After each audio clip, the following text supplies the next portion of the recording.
For decades, Scott Laney's team made health screenings as convenient as possible for coal miners in Appalachia who have limited access to healthcare facilities. We provide x-rays, pulmonary function tests, blood pressure screenings, occupational histories to try to get a sense of what the health of the mining workforce is. All through NIOSH, the National Institute for Occupational Safety and Health, which focuses on work-related illnesses like black lung in coal miners, a disease that can cause difficulty breathing, a persistent cough, and lead to death. Is black lung today worse than ever?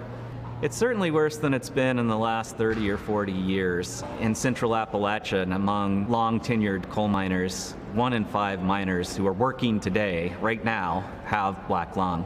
Laney and his team were trying to reverse that trend.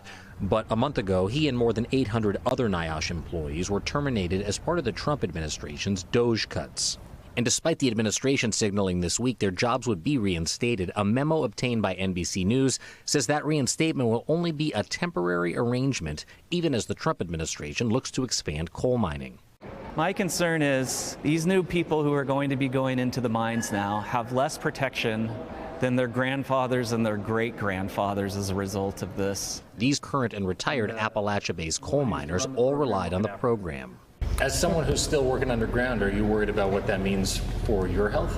Absolutely. Without having the protection or the sampling and some of the stuff that NIOSH does, we're not going to be nearly as protected as once we are now. They just started closing things up and not even looking what they're doing. This needs to be reinstated as quick as possible. Otherwise, the mines might survive, but not the miners.